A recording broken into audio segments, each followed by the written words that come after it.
बीच सुपेला का अंडरब्रिज है, अंडरब्रिज के पीछे वाले रास्ते जहाँ पर आसपास जो मैकेनिक बैठते हैं, मैकेनिक के सामने वाली रोड पे एक ज़बरदस्त भिड़ंत होती है, एक एक्सीडेंट होता है।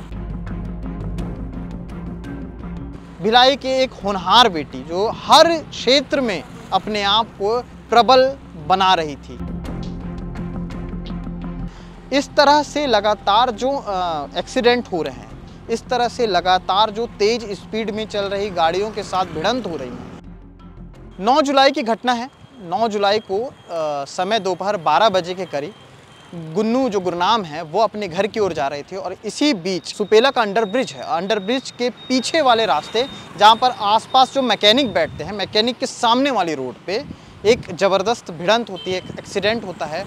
और गुन्नू जो थी वहाँ पर बहुत ही ज़्यादा घायल हो चुकी थी। उसके बाद तत्काल उसे अस्पताल पहुँचाया गया। सबसे पहले तो सेक्टर 9 हॉस्पिटल ले गए, वहाँ पर गुन्नू को स्टेबल करने की कोशिश की जा रही थी, लेकिन वहाँ पर स्टेबल ना पाने की वजह से तत्काल जो है यहाँ पर ग्रीन कॉरिडोर लगाते हुए पुलिस बल के साथ साथ गुन्नू को यहाँ से स्पर्श हॉस्पिटल ले जाया गया भिलाई के, और वहाँ पर उसका इलाज चल रहा था।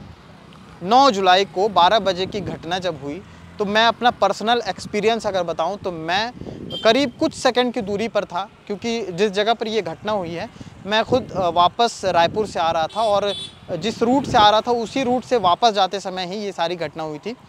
जब मैं उस घटना स्थल तक पहुंचा हूं तब तक जो गाड़ी थी वो क्षतिग्रस्त होकर एक किनारे थी और जो गुरनाम कौर है, जो गुन्नू है, गुन्नू को बिठा करके तुरंत वहाँ से गाड़ी को ले जाया जा रहा था।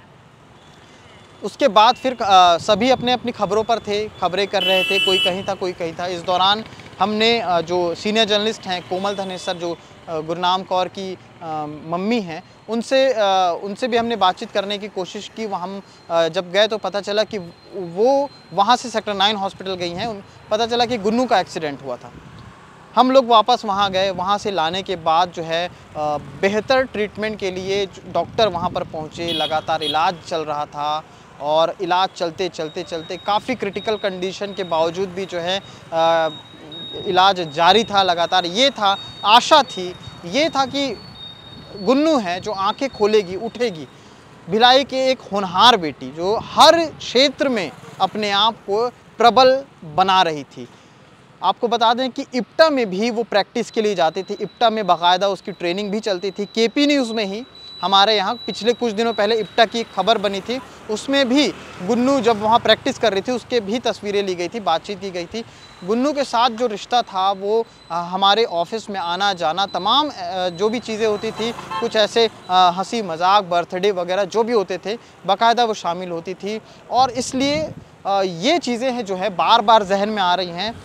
ये हो गया, ये तो हमारा दुख हुआ, ये हमारा अपना दुख हुआ, लेकिन इस तरह से लगातार जो एक्सीडेंट हो रहे हैं, इस तरह से लगातार जो तेज़ स्पीड में चल रही गाड़ियों के साथ भिड़ंत हो रही हैं, इस तरह जो, क्योंकि आज आप सेक्टर 6 इस MGM स्कूल के सामने ये जो चस्पा बैनर देख रहे हैं, अब से कुछ महीने पहले ही एक और बिटिया, भिलाई की ही बेटी, उसकी भी तस्वीर बिल्कुल यहाँ पर इसी तरह लगी हुई थी और उसका भी एक्सीडेंट पंथी चौक में इस तरह हुआ था कि वो अपने कोचिंग के लिए जा रही थी और उसी दौरान जो है ट्रेलर की चपेट में आ जाती है, उसकी भी मौत हो जाती है। यहाँ पर लगातार हमने वो भी खबरें कवरेज की थी और लगातार हमने ये भी खबरों पर ध्यान रखा और इसको हमने सोचा कि आप तक ये बात पहुँचाई जाए, ये खबर पहुँचाई जाए और थोड़ा सा अपने तरफ से भी ध्यान रखा जाए बच्चों के लिए।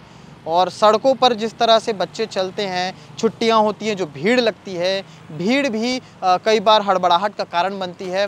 और 9 जुलाई को जो 12 बजे घटना हुई थी उसमें बारिश उसी समय बहुत तेज़ हुई थी, तो बारिश के दौरान जो है गाड़ियां तेज़ इधर उधर चल रही थी और इसी दौरान ये सारी घटना हुई हैं। और इस घटना के बाद जब आज 19 जुलाई को सुबह 5 बजे ये खबर आती है तो मन अवाक रह गया, सभी चौंक के रह गए, क्योंकि किसी को ये नहीं था कि गुन्नू इस तरह से हमें छोड़ के चली जाएगी। तो केपी न्यूज़ की तरफ से और हमारे तमाम मीडिया बंधुओं की तरफ से हम गुन्नू को श्रद्धांजलि देते हैं और श्रद्धांजलि का ही ये दौर चल रहा है कि गुरनाम कौर गुन्नू की तस्वीर जो है इस तरह से MGM स्कूल के ठीक मेन गेट के सामने अभी लगाई गई है। हाँ, आगे क्या कुछ अन्य खबरों में अपडेट रहता है, लगातार हम केपी न्यूज़ के माध्यम से आपको दिखाते रहते हैं और आगे भी दिखाते रहेंगे। शुक्रिया।